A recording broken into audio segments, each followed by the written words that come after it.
Clase 8 de hermenéutica, este segundo módulo de hermenéutica. Vamos a continuar en esta clase con el tema que iniciamos en la clase anterior, denominado figuras retóricas. En la clase anterior nosotros comenzamos a ver este tema de las figuras retóricas y a manera de introducción nosotros hicimos un breve recorrido a través de la historia de la antigua Grecia, de Roma, etc. Y veíamos que la palabra retórica, desde su acepción etimológica, significa arte de hablar o escribir. Y en la clase anterior nosotros veíamos acerca de estas escuelas que se instituyen, estas escuelas que se forman para preparar a los alumnos a desarrollar el arte de hablar o escribir. De tal forma que entonces queda claro para nosotros y para efectos de la literatura y para efectos también de este curso, que la retórica sencillamente significa arte de hablar o escribir. Cuando usted escuche entonces la palabra retórica, cuando usted escuche a alguien que dice, oh, tú te has expresado de una manera muy retórica, recuerde, sencillamente se están refiriendo a que se desarrolla arte en la forma de hablar o arte en la forma de escribir. La palabra arte viene de la locución latina artis, que significa habilidad. De tal forma que entonces, si la retórica es arte de hablar o escribir, bueno, podemos entonces tener toda seguridad de que la retórica es la habilidad de hablar o escribir. Habilidad de hablar o escribir. Muy bien. Esta habilidad, este arte de hablar o escribir que se desarrolla a lo largo del mundo de las letras, bueno, va a estar colocado o se va a estar externando a través de figuras retóricas o figuras literarias. Quiero nuevamente repetir esta idea que acabo de transmitir a cada uno de ustedes. El arte de hablar o escribir se dará a través de figuras retóricas o figuras literarias, porque figura retórica, como mencionamos, es arte de hablar o escribir. Entonces, esta arte, esta forma de hablar con toda propiedad, esta forma de escribir con toda propiedad, con forma, con belleza, etcétera, se dará a través de figuras retóricas o figuras literarias. Estas figuras retóricas o figuras literarias, bueno, van a estar obrando, van a estar formando precisamente las obras literarias, las que serán conocidas como obras literarias. Los autores quienes tienen esta habilidad de hablar o de escribir, todo lo que ellos producen, todo lo que ellos hablan, todo lo que ellos escriben, se va a trasladar a sus producciones que serán denominadas como obras literarias. Es decir, todo autor entonces produce obras. Estas obras son conocidas como obras literarias. Las obras literarias contienen retórica, contienen arte de hablar o escribir. De tal forma que entonces cualquier libro nosotros podríamos decir, obviamente, hablando de buena literatura, de autores destacados, de autores que tengan todo conocimiento, que estén preparados, etcétera, de tal forma que entonces cualquier libro viene a ser una obra literaria y las buenas obras literarias, todas las obras literarias contienen retórica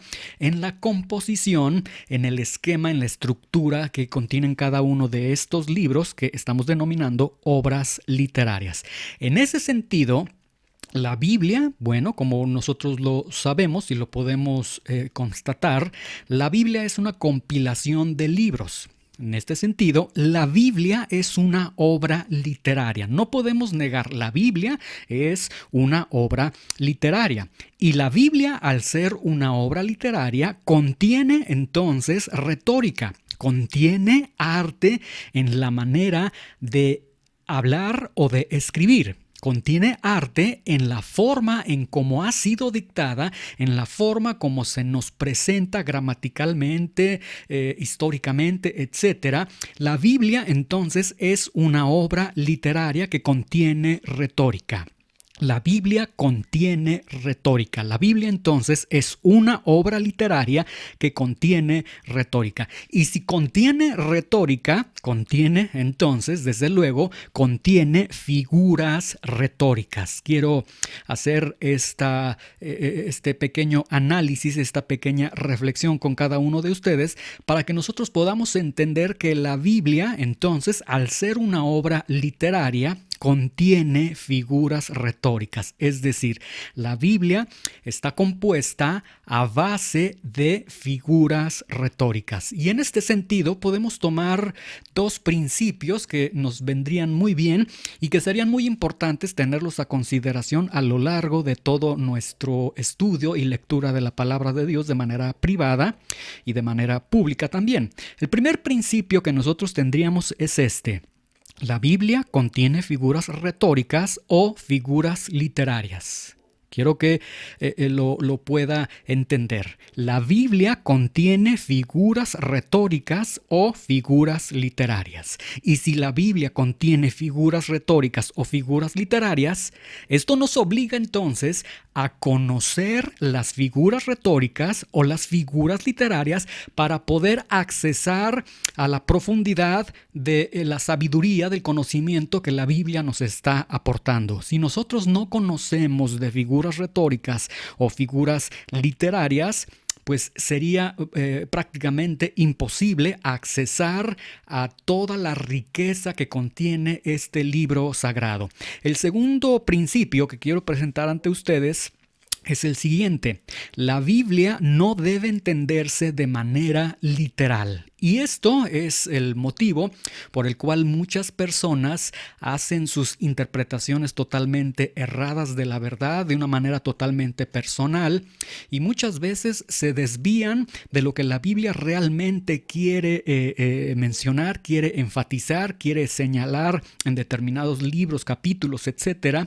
Y nosotros debemos de recordar, la Biblia no debe entenderse de manera literal. No debe entenderse de manera literal porque la Biblia no ha sido escrita de manera literal. La Biblia ha sido escrita a través de figuras retóricas, a través de figuras literarias. Entonces necesitamos entender cuáles son las figuras retóricas, comprender en qué consiste cada una de ellas para nosotros poder entonces accesar de una manera clara al contenido de lo que la Biblia nos está señalando, de lo que la Biblia nos está aportando, nos está compartiendo. Muy bien, para entender un mensaje que está escrito a base de figuras retóricas o literarias, como es el caso de la Biblia que hemos mencionado en estos momentos, debemos entonces entender la figura o las figuras retóricas o las figuras literarias. Y esto tiene una lógica totalmente sencilla de comprender.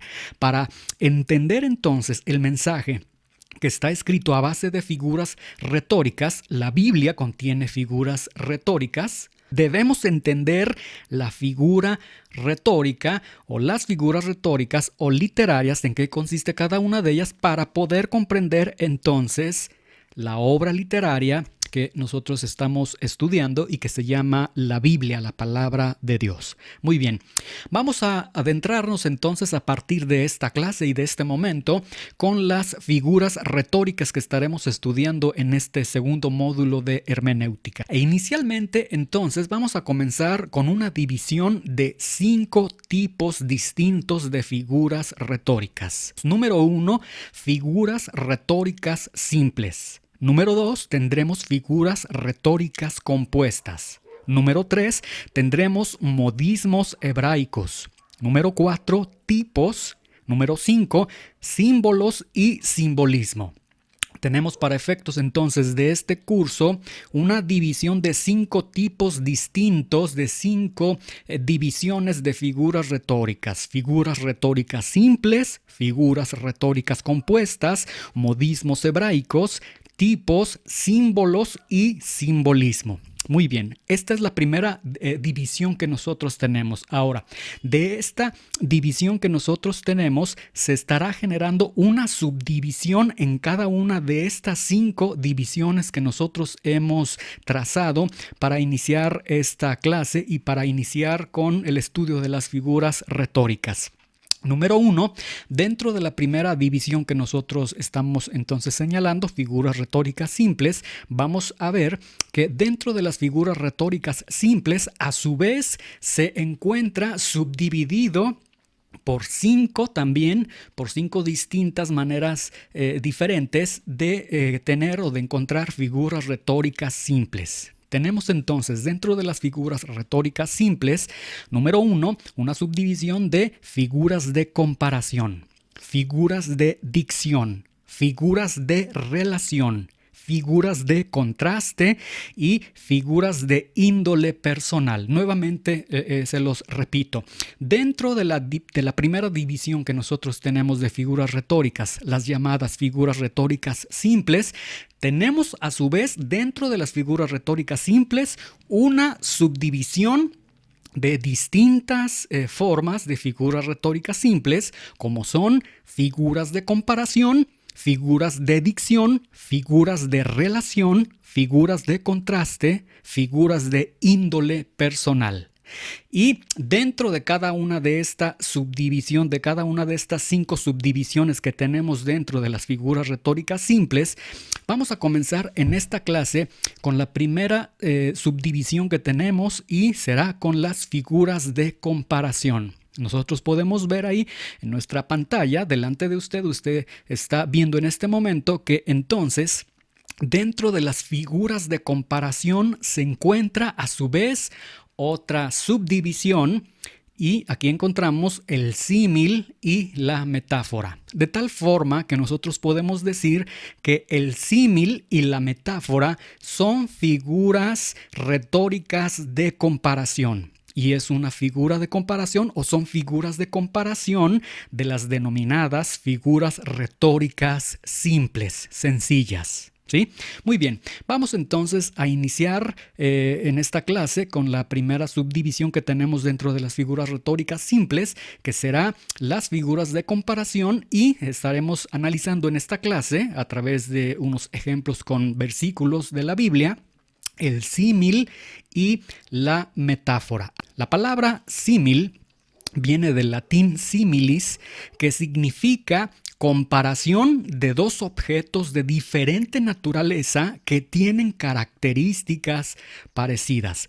Quiero que veamos de una manera muy detenida esta definición. Es una comparación entre dos objetos. Estos dos objetos tienen naturalezas distintas, son distintos, pero la comunión que tienen estos dos objetos que son distintos es que tienen o comparten características similares entre ellos.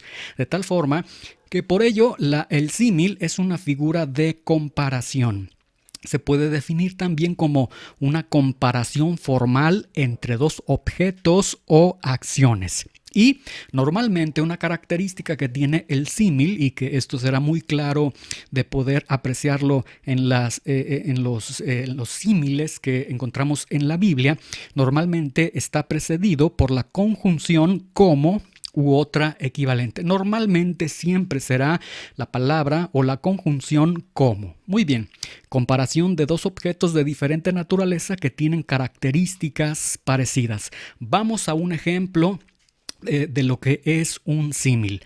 Mateo capítulo 3, versículo 16 dice: Y Jesús, después que fue bautizado, subió luego del agua, y he aquí los cielos le fueron abiertos, y vio al Espíritu de Dios que descendía como paloma y venía sobre él. Muy bien, tenemos aquí entonces esta figura denominada símil. Hemos mencionado que el símil es una comparación de dos objetos de diferente naturaleza que tienen características parecidas. Quiero que Veamos entonces la definición de lo que es un símil. Recuerde, un símil es una comparación. Se están comparando objetos que son distintos, de distinta naturaleza, pero que comparten características similares. Muy bien, este versículo entonces nos está diciendo: y Jesús, después que fue bautizado, subió luego del agua, y he aquí los cielos le fueron abiertos, y vio al Espíritu de Dios que descendía como paloma y venía sobre él. Se hace en este versículo una comparación de dos objetos de diferente naturaleza que comparten características muy parecidas. ¿Cuáles serían, para efectos de ilustrar este símil a través de Mateo 3:16, cuáles serían los objetos que se están comparando? ¿Cuáles serían los objetos de diferente naturaleza que tienen características parecidas? Número 1 sería Espíritu de Dios. Número 2 sería paloma. El Espíritu de Dios tiene una naturaleza, es muy distinto a una paloma. La paloma tiene cierta naturaleza, y aquí, para efectos entonces de ilustrar esta explicación del símil, entonces esta comparación de dos objetos, los dos objetos sería Espíritu de Dios por un lado y paloma. Muy bien. Entonces, dice, descendía como Espíritu de Dios, un objeto distinto, una naturaleza distinta, que descendía como paloma, otro objeto con diferente naturaleza, ¿sí? Y entonces nosotros tenemos aquí que la Biblia está presentando o nos está diciendo que el Espíritu Santo descendía con las características de una paloma. Se hace entonces una comparación entre la naturaleza del Espíritu Santo con la naturaleza de la paloma. Hay algo en lo que concuerdan, en lo que son parecidos, en lo que son similares, y son las características de la paloma. Por eso dice el Espíritu de Dios que descendía como paloma. El Espíritu Santo entonces desciende con las características de una paloma, es decir, delicadeza, ternura, etcétera. Y bueno, la paloma tenía ciertos simbolismos para los judíos, simbolismos que se van generando desde el Antiguo Testamento, ¿sí? Muy bien, esto significa que entonces se está presentando una comparación de las características del Espíritu Santo que comparte con una paloma, en lo que sería muy parecido a una paloma, estas características que le mencioné, delicadeza, ternura, etc. Y aquí no está diciendo que el Espíritu Santo era una paloma. Esto es necesario poderlo entender. El texto no nos está presentando que el Espíritu Santo es una paloma o que era una paloma. No nos está presentando el texto que literalmente bajó una paloma. El texto jamás nos está diciendo que haya posado alguna paloma sobre Jesús, sino que así, con las mismas características que una paloma lo hubiese hecho en lo físico, así, de esa manera, el Espíritu Santo es quien descendía al Señor Jesucristo. Muy bien, entonces podemos ver otra característica que tiene el símil, es que normalmente está precedida por la conjunción como u otra equivalente. Y aquí tenemos, por ejemplo, dice, y Jesús, después de que fue bautizado, subió luego del agua, y he aquí los cielos le fueron abiertos, y vio al Espíritu de Dios que descendía como. Y ahí está. Cuando los autores hacen este tipo de comparaciones, estamos frente a un símil, y la característica particular que tiene el símil es que tiene esta conjunción, como. Y aquí está, el Espíritu vio al Espíritu de Dios que descendía como paloma. Como, no dice que era paloma, sino como paloma. Muy bien, y de esa manera podemos nosotros ver, creo, de una manera muy clara lo que es precisamente un símil. Vamos a otro ejemplo. Hechos capítulo 2, versículo 2. Dice, y de repente vino del cielo un estruendo como de un viento recio que soplaba, el cual llenó la casa donde estaban sentados. Vamos a leerlo nuevamente. Y de repente, y de pronto, vino del cielo un estruendo como de un viento recio que soplaba, el cual llenó toda la casa donde estaban sentados. Muy bien. Nuevamente, símil es una figura retórica de comparación. Es una comparación de dos objetos de diferente naturaleza que tienen características parecidas. Y aquí entonces vamos a ver los objetos. Vamos a descubrir cuáles son estos dos objetos de diferente naturaleza y cuál es la característica que tienen o que comparten de manera similar entre cada uno de estos dos objetos de diferente naturaleza. El primer objeto de diferente naturaleza que nos está presentando este versículo, sin duda alguna, es un estruendo. El siguiente objeto de diferente naturaleza es un viento recio. Tenemos un estruendo y tenemos un viento recio. Se tiene que hablar de un estruendo para compararlo con un viento recio, y esta comparación que se hace entre estos dos objetos de diferente naturaleza son compartidos, son similares, son muy parecidos entre estos dos objetos. Muy bien, que se están presentando por parte del autor. En este caso, entonces, en el libro de Hechos, Lucas está presentando un estruendo y está presentando la palabra viento recio. Vamos a ver la definición de cada uno de ellos. Estruendo es un ruido fuerte y ensordecedor, especialmente el que se produce cuando se rompe o estalla una cosa. Y la palabra viento recio es un viento que sopla de manera fuerte. Esto quiere decir que un estruendo entonces es un ruido fuerte, ensordecedor, especialmente que se produce cuando se rompe o estalla una cosa. Un estruendo sería algo como un algo así, y el viento recio es un viento que sopla de manera fuerte, que sería más o menos como...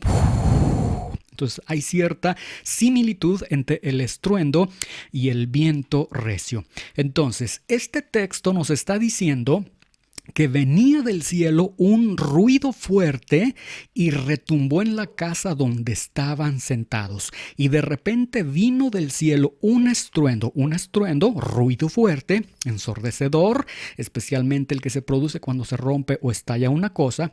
Es decir, y de repente vino del cielo como de un viento recio que soplaba, el cual llenó toda la casa donde estaban sentados. Venía del cielo entonces un ruido fuerte, y este ruido fuerte retumbó en la casa donde estaban sentados. ¿Sí? Ahora, este texto no nos está diciendo, no dice que sopló un viento recio dentro de la casa, sino que vivieron una experiencia como si hubiese sido un viento recio que inició de manera extraordinaria desde el cielo. Y de repente vino del cielo un estruendo como de un viento recio. Algo se produce de manera externa, viene desde el cielo, se produce de manera externa y viene a la experiencia de ellos como un viento recio. Algo vino de manera externa, como le digo, de arriba, del cielo, etcétera, y se presenta en ellos como si fuese un viento recio, pero no era un viento recio. ¿Sí? Esto entonces nos está indicando que de pronto entonces del cielo el autor es inspirado por el Espíritu Santo para poder decirnos, para poder compartir que algo de manera externa, extraordinaria, viene del cielo. Y esta operación, este estruendo que viene del cielo, se presenta en ellos como un viento recio. Es decir, tiene esta particularidad del estruendo y el viento, que en este caso serían algo muy llamativo, algo que no se puede negar, algo muy escandaloso. Entonces algo sucedió en donde estaban todos ellos sentados y fueron llenos, entonces llenó toda la casa donde estaban sentados. ¿Sí? Muy bien, entonces espero que en esta clase haya sido claro en esta exposición de lo que es el símil. Vamos a dejar una tarea para la siguiente semana. Esta tarea consiste en que cada uno de ustedes van a tomar algún versículo en la Biblia, el versículo que ustedes quieran. Tomen algún libro de la Biblia, algún capítulo, algún versículo. Van a identificar un símil, lo van a explicar ese versículo que está contenido en la parte de la Biblia que ustedes quieran seleccionar, y van ustedes a darle explicación a este versículo. Yo quisiese pedirles que esta explicación ustedes la pudieran hacer si pueden apoyarse de la pantalla de su computadora, de su laptop o de un pequeño pizarrón o de alguna cartulina, donde a manera totalmente explicativa cada uno de ustedes puedan escribir entonces ahí el versículo, que pueda aparecer el versículo, y que vayan desglosando ese versículo para explicar por qué ese versículo que ustedes han señalado es, en su opinión, un símil, y que expliquen de manera totalmente detallada, como lo hicimos en esta sesión, ese versículo que ustedes han escogido para que puedan entonces compartir y nos puedan decir por qué es un símil. Y también quisiese pedirles que esta explicación que ustedes la van a estar formulando, no la van a entregar por escrito esta tarea, sino que será a través de un video que ustedes estarán enviando al correo del instituto, o bien me lo enviarán vía WhatsApp, como ustedes prefieran. Entonces, esta es la tarea. Espero ser claro en la petición de esta tarea para que ustedes puedan trabajar entonces con las figuras retóricas, iniciando con esta primera figura retórica, figura de comparación, denominada el símil. Que el Señor les bendiga, que el Señor les guarde. Espero que esta clase haya sido de provecho para cada uno de ustedes. Muchas gracias. Dios les bendiga.